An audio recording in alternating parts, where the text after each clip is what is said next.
ভারতের ইন্টারনেট পরিষেবায় বিপ্লব আনতে চাইছে স্টারলিংক। এয়ারটেল ও রিলায়েন্স জিওর সাথে গাঁটছড়া বেঁধে ফেলেছে তারা। তবে এলন মাস্কের সংস্থার জন্য কয়েকটি কঠোর নিয়ম আনতে চলেছে কেন্দ্র।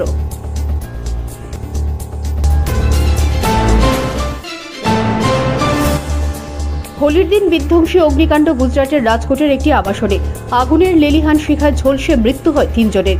30 জনের বেশি বাসিন্দা আবাসনে আটকে রয়েছে।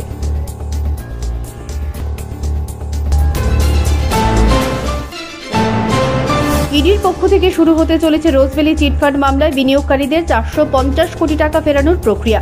সম্প্রতি আদালতের তরফ থেকে কেন্দ্রীয় তদন্তকারী সংস্থাকে এই নির্দেশ দেওয়া হয়।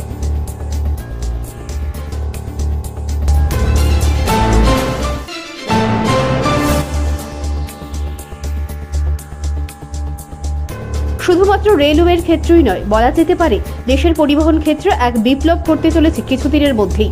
বিশ্বের 5ম দেশ হিসেবে হাইড্রোজেন ট্রেন চালাতে চলেছে ভারত।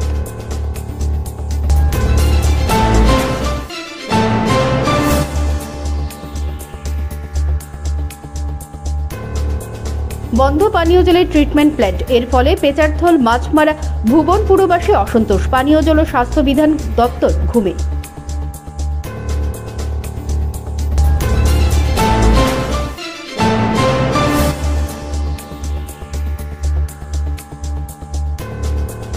শুক্রবার ছিল হোলি উৎসব। এদিন লঙ্কাপুরার বিওপিতে বিএসএফ জওয়ানরা হোলি উৎসব পালন করে আনন্দ উচ্ছ্বাসে মেতে ওঠে।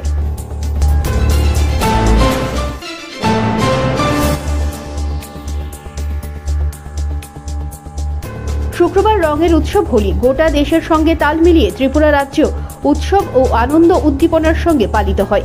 এই রঙের উৎসবে রং খেলায় মেতে উঠেছে আবাল বৃদ্ধ বনিতা সকলে।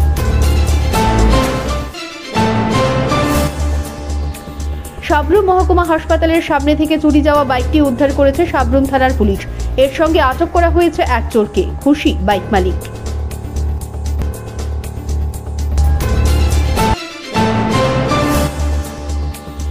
যাত্রীবাহী ট্রেনে উচ্ছৃঙ্খল নেশাগ্রস্ত 2 যাত্রীর তাণ্ডবে আতঙ্কিত যাত্রীরা।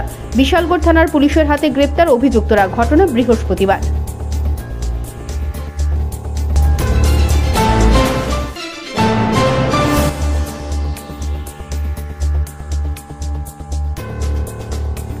বৃহস্পতিবার থেকে শুরু হলো 5 দিন ব্যাপী ঐতিহ্যবাহী বনকুল মহামুনি বুদ্ধ মেলা। মেলার উদ্বোধন করেন রাজ্যের মুখ্যমন্ত্রী ডক্টর মানিক সাহা।